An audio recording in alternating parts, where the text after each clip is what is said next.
Here today, Terry Buschkamp is with Main Street Iowa staff. She is the specialist for promotions, and we have utilized her services in a lot of different ways.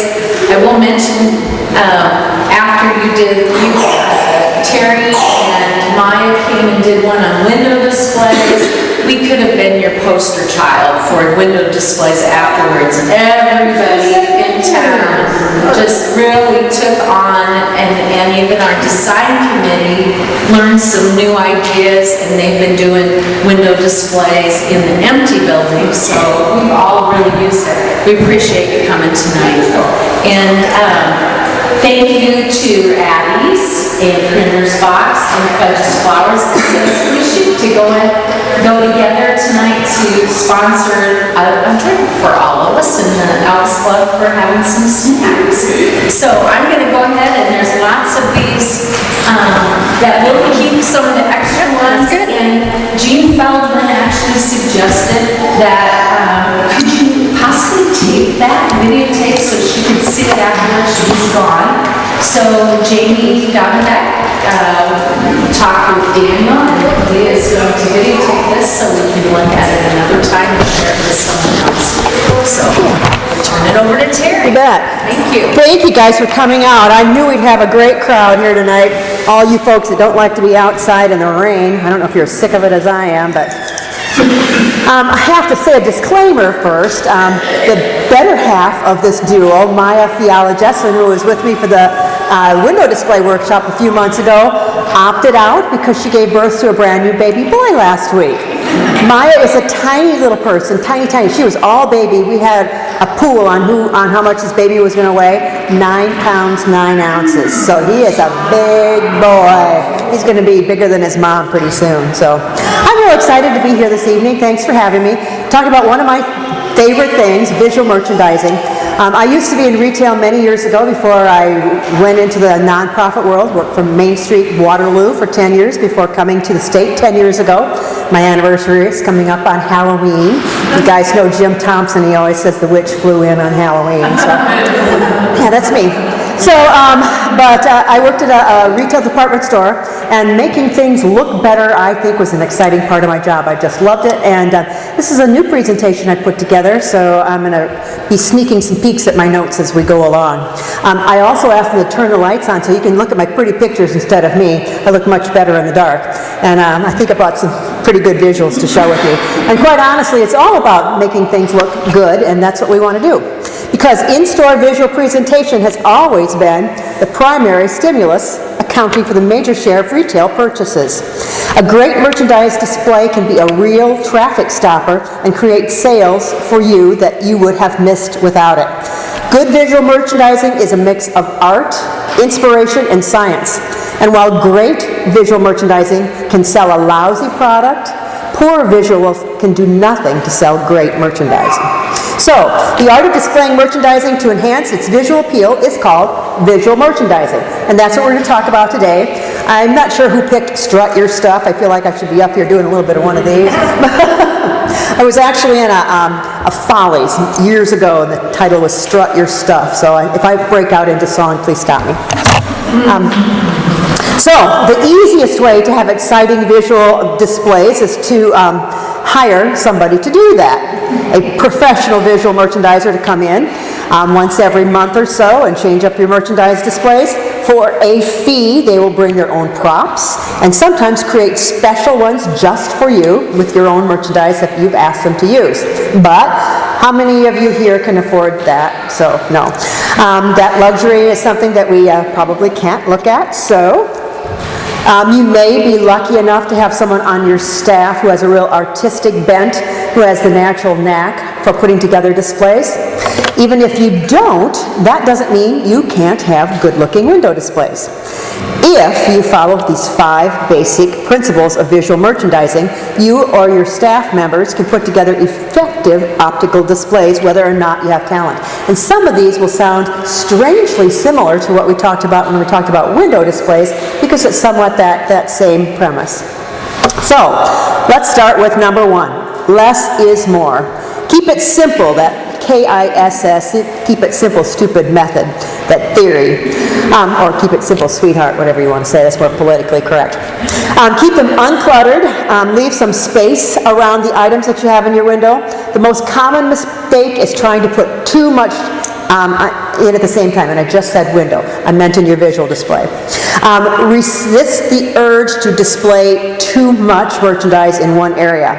The mistake retailers often make, if you walk in and everything is dense, it's visually less exciting and exhausting. I love these two. One is for a place that sells glasses, an optician's office. Just that hint, you know that that's a window or a visual display that's they're selling glasses there. And I also love the one on the left. That's a brand new business in downtown Waterloo, where I'm from, where he's got a display with just 2 chairs and a table, and I think it's attention grabbing. If you place one item at the top of the display, that's called a pyramid principle. You let all the other elements sort of step down from that top point, and you'll have a really effective window or visual display. If I say window one more time, just rod up that little thing and throw it at me. It's that top focal point that attracts the attention and makes the display interesting to look at.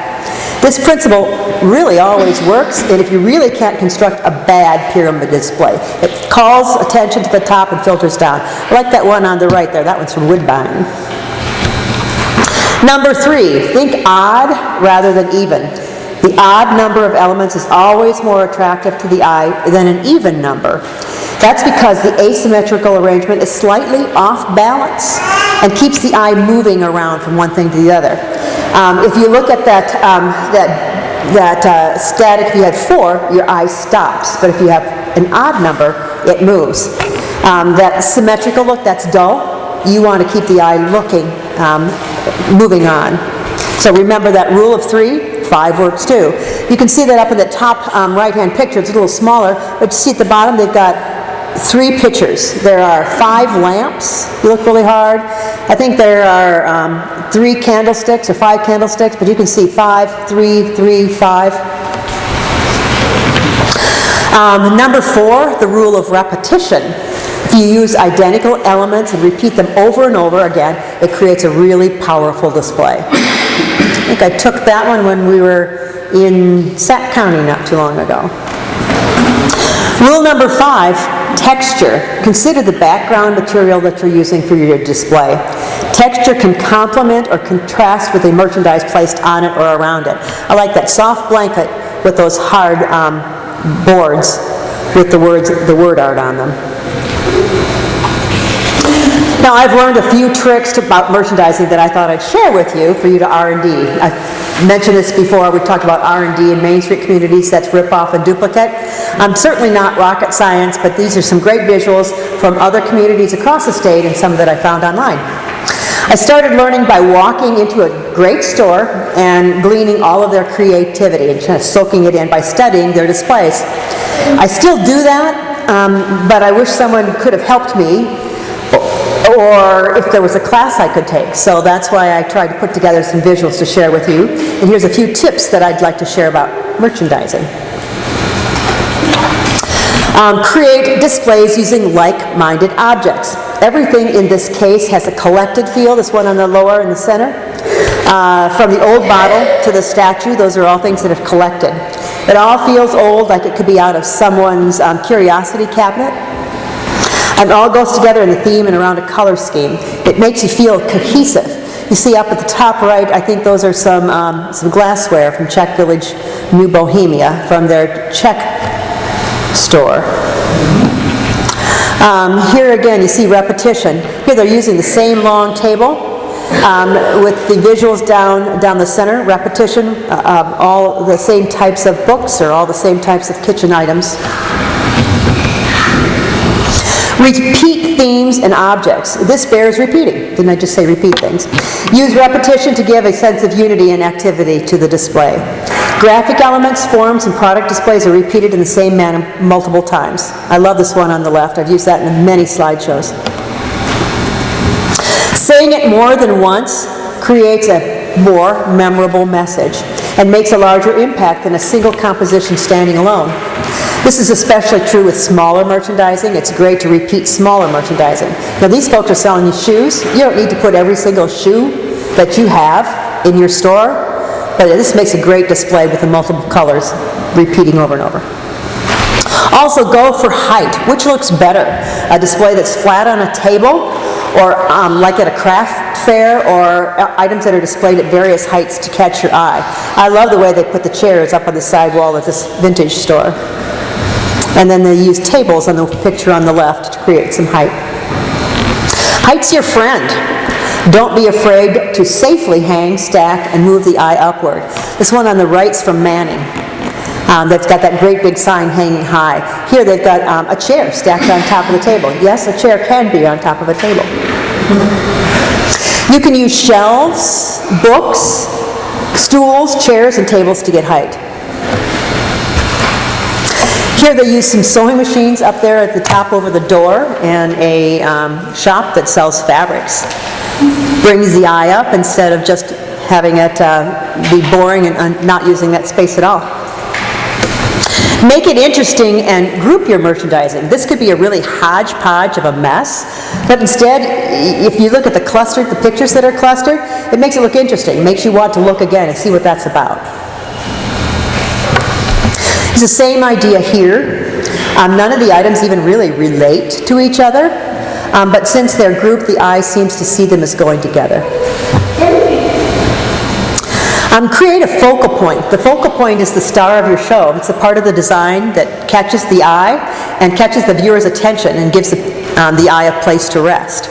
You can create a focal point by making one area stand out by contrasting it from another with shape, or you can see by framing it there in those archways. You can certainly create a focal point by having the painted design around those smaller items. You can use uncommon items in an uncommon way. In other words, in this instance, they're putting some beautiful china in a vintage toolbox. Hard versus soft, masculine versus feminine. Above all, it really looks interesting. You can use a branch for a clothing display instead of just a plain old bar. It makes you want to look at it again. And what is that? That's a tree branch. Or what the heck, use the whole tree like they did on the one on the right. An industrial roll of paper makes a great pull-down sign for a daily menu, or to advertise what's on special, or use it as a message board. And a church pew can make a great shelf for fabric. I like the clipboards on the left being used for jewelry. And on the right they're using doors. And here they're using some ladders. And what the heck, here we have doors and ladders, so. Here they used a mannequin to display earrings. Yeah, there's that mannequin right in there. It's kind of hard to see. And they built shelving around a load-bearing post. I think that's a great way to disguise that post in the middle. Instead of pretend it's not there, make it into a shelf for your merchandising, for display. From large machinery, like the one on the left, to plumbing supplies that they use on the right there, use the common items that you'll find in an uncommon way. You can show your imagination on display, set up and use props to tell a story. Props should be simple in shape, preferably something that provides a large mass in color texture, such as blocks, covered boxes or risers. But here they use some really interesting large props. This motorcycle and the suitcases makes you feel like they're wanting to get dressed for a vacation or a trip or back to school. Or on the right they've got a small desk and a small table and some children's items displayed. You want to stay away from really small things with busy details such as printed scarves. Excuse me. Here they used a bathtub. I think that's kind of nice looking. And some tree branches, some really interesting props. Hi, sweetie. Hanging branches with hanging teacups is an unexpected and lots of fun. You aren't just selling your things, you're selling the idea of your things. You're selling a style. Something unexpected and surprising that's fun opens up the seller's eyes and catches their attention. You know, who'd have thought? These are soap. You use them in a sink, not usually an upside-down sink on the wall, but it kind of catches your eye.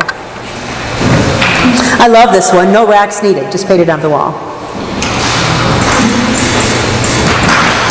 Or you can turn your products into art. Here, have you ever stepped into a store where the products were actually also the artwork? It's quirky, but it's memorable. You've got a great big nose, and underneath it, what are they selling? Perfume. Who'd have thought? It's a striking art of the nose that makes the shopper stop and take a closer look and draws your eye into that perfume. Tasteful yet effective and attracting customers. Make it pretty.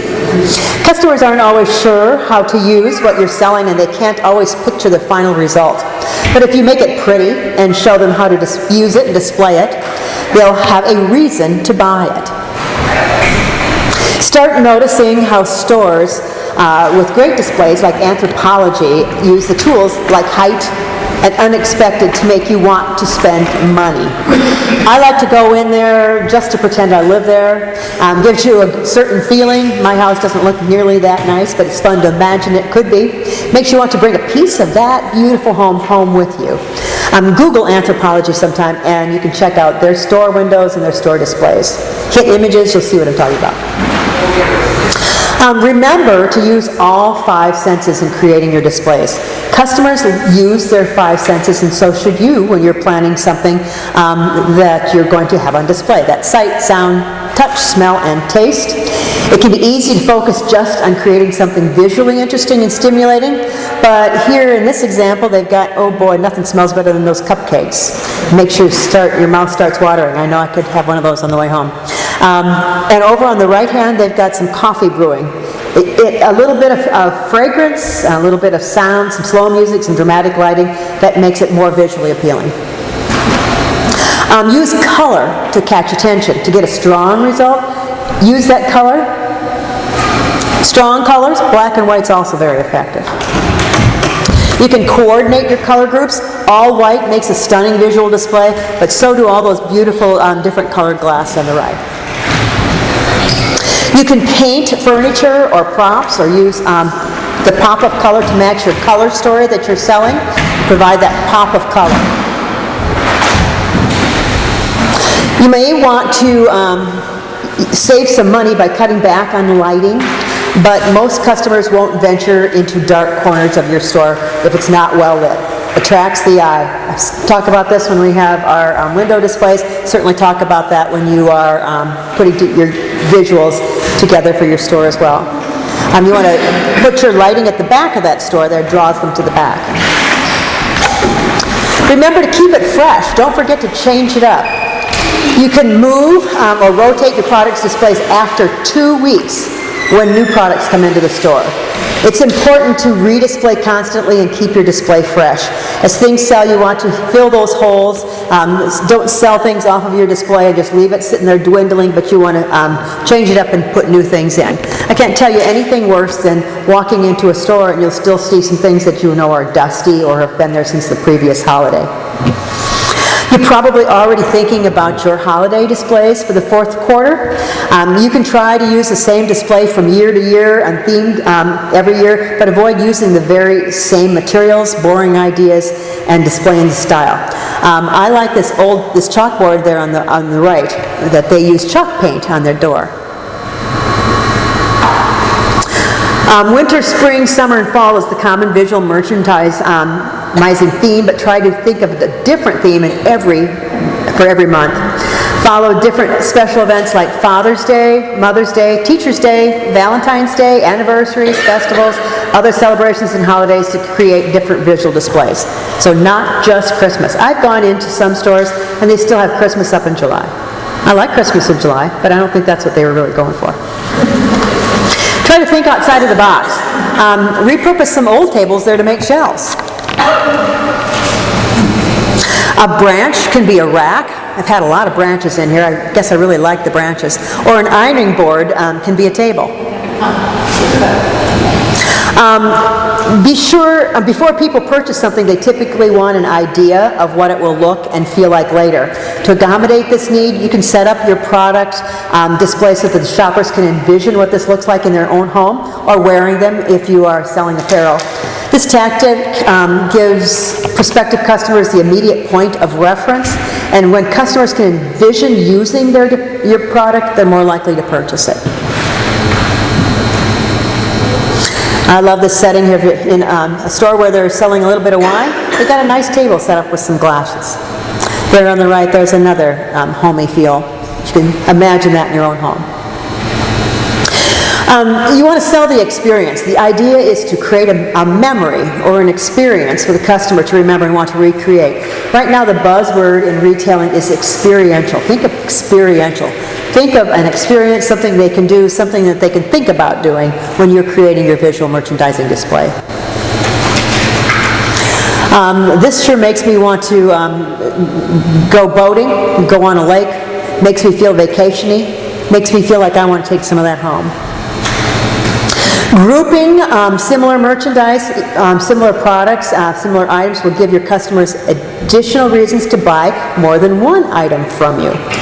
But grouping products also has a more utilitarian justification. It saves shoppers time. They don't need to just wander around your entire store looking to mix and match things. It's one of the reasons grocery stores put the dips next to the chips, next to the peanut butter, next to the jam, because if they're going to buy one item, they're more likely to buy something that goes with it. You can also think of it as creating categories. You can give yourself some groupings within those categories. So like you might have yarn on one wall and then colors of yarn and then feels of the fabric of the yarn, so it keeps rolling down the hill there. You want to start at your front door, and product displays that are started closest to the front door catch the customer's interest right away. The idea is to plant ideas in the minds of your prospective customers with great visuals before they even make it into your store. You want to suck them right in even before they get in. You might even want to put out a welcome mat. I love this one that we did here on the right when we were in Cedar Falls a few years ago doing that window merchandising that we did with Anna Woodward. She actually took all the things off of that wall, so that looks empty right there, but moved the display closer to the door. Caught their eye. Use signs and graphics in your store to get the customer's attention. You can do hand-lettered ones or some nice printed items. And be sure that you have a clear sight line from the front entrance to the back of your store. Keep it litter-free and clean and make them be able to see all the way through.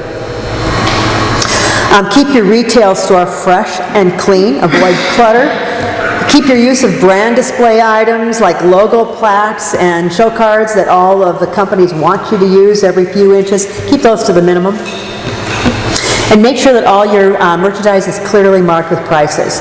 I'm more likely to buy something if I know what the price is than wonder what the price is, and it might be less or it might be more, but I like to know. I think most customers do too. So, okay, I know what you're thinking. These pictures look nice, but I don't know where to begin. So let's get started thinking about how to do that. The first thing you need to do is look for some inspiration. Keep your eyes open, like what are the other guys doing down the street in the other communities that you visit, neighbors and your peers in your industry, some magazines that you might be doing a little R&D is always great. Many of these photos that I'm showing tonight are from Main Street communities that I took when I was on the road, but I found a lot of them on the internet too, with Google, using Pinterest and design retail. Thanks to the internet, you no longer have to wait around for those brilliant visual merchandising ideas to hit you. Instead, there's just a number of invaluable resources available in the form of blogs and boards and more. Some of these that I recommend checking out are designretail.com, Shopify, and Smart Retailer. How many of you have ever gone to those sites? They are great, just really great sites. And Google any of those and it'll take you to their sites, and those are free. First thing you also want to do is create a floor plan that includes some of that empty space in your store for be a good spot to put some displays. Look at what you might have for shelving, well-decorated racks. Avoid more products instead of less. You want to look at where you can put them instead of having just be all hanging in a row. Know your target customer when you're putting together your visual merchandising display. If you know your target customer inside and out, it'll help you tremendously when you're creating your visual merchandising display. Not just familiarizing yourself with their demographic data like you get on Esri, their ages, incomes, education level, all that sort of thing. But in other words, you don't want to target just the individual customers, you want to look at their lifestyles. You can do some of that research by combing through customer data, and then that hopefully you've all been collecting. Do you collect email addresses and phone numbers and all that sort of thing? You know who your customer is. Then you choose your message and plan your work. Decide what you want your merchandise display to say, and think about how you're going to say it. Take a picture of your empty, clean storefront and have it laminated. Then you can use it to sketch on it with a dry erase marker to tap out where you want to put your displays. Be sure you put together a toolkit. I have a toolkit that I use when I go and help some of the communities once in a while with everything you need that you may wish to use when you're putting together your displays. All of those items are handy to have so that you don't have to go searching for them whenever you want to put up your display. It's funny, I have a Her toolkit at my house when I use it home. My husband's always got my Her toolkit out, and I know he doesn't have a pink screwdriver.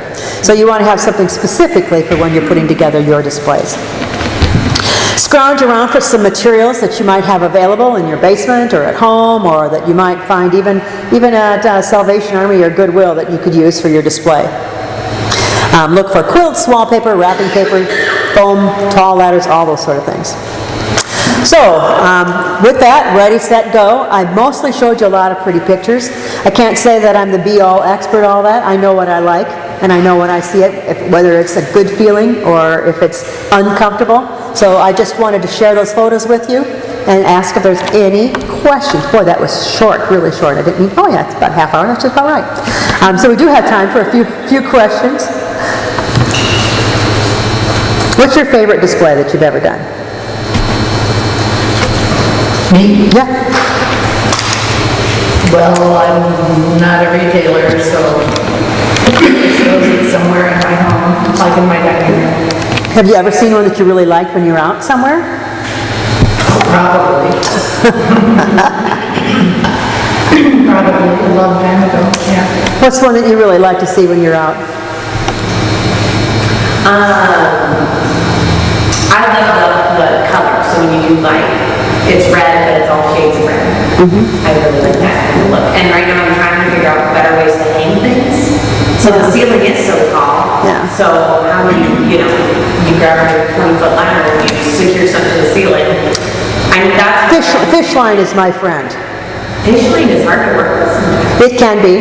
It can be. I found the best way to do it is to try to make a loop out of it and double loop it through there, and then you can bring it down and much longer than you need it, and then you can adjust it afterwards. But I use a lot of fish line. Any other tricks that anybody knows of?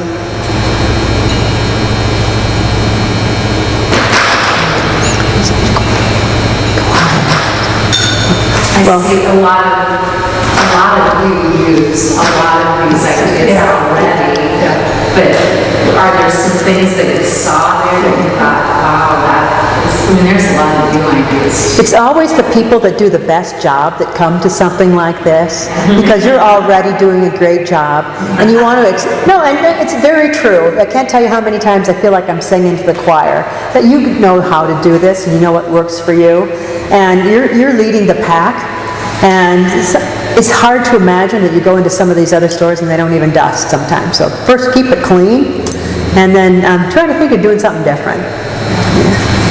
I want to see pictures of your displays. We don't do that, just go around and take pictures of all of yours, because they are really excellent. And I think you're always really good at social media too. I think that's something that you can put on social media as well, a photo of a really cool display. I love looking at cool displays. I do find that with us being a historic district downtown, it's nice to see that many of the stores use vintage items for their displays, and they're so easy to use and they're very easy to come by. I love that. You saw a lot of them, there was some big machinery, as well as some small pipes and things that you could use, a lot of tree branches. It doesn't have to be a lot of money that you spend on those fancy racks and those fancy fixtures. I think it's more interesting to think of the creative use of what you have. How much is too much display and too little?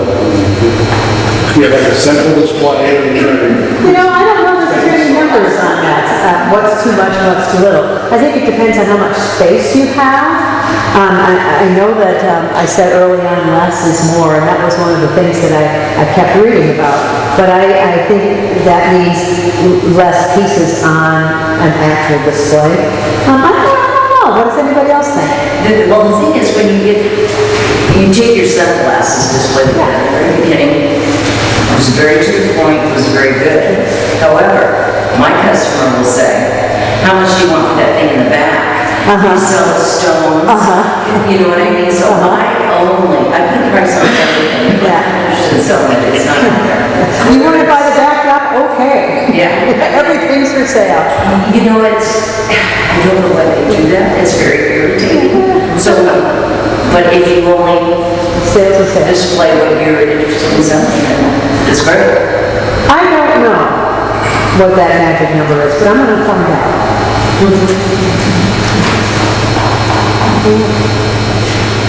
Well, thanks so much. Is the bar still open, Karen?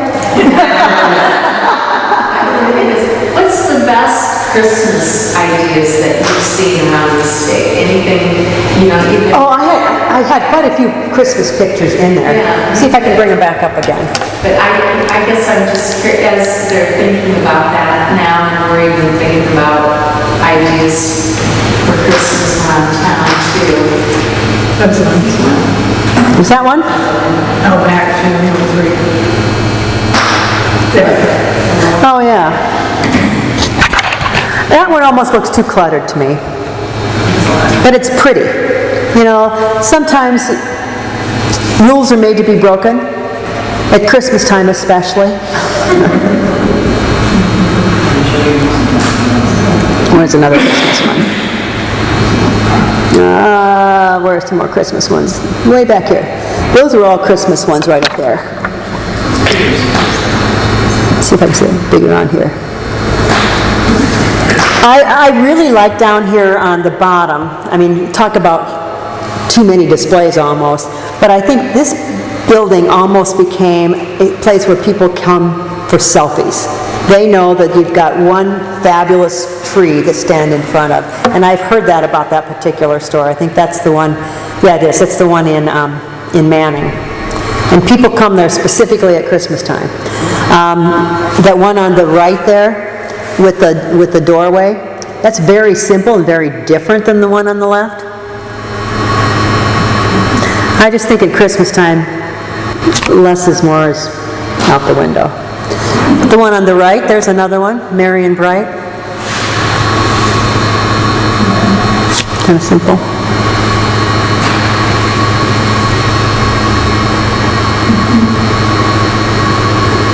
That might be the extent of the Christmas ones. Well, with that, thanks guys. I will let you go. And thanks for making me do a little bit of research on this. It was fun.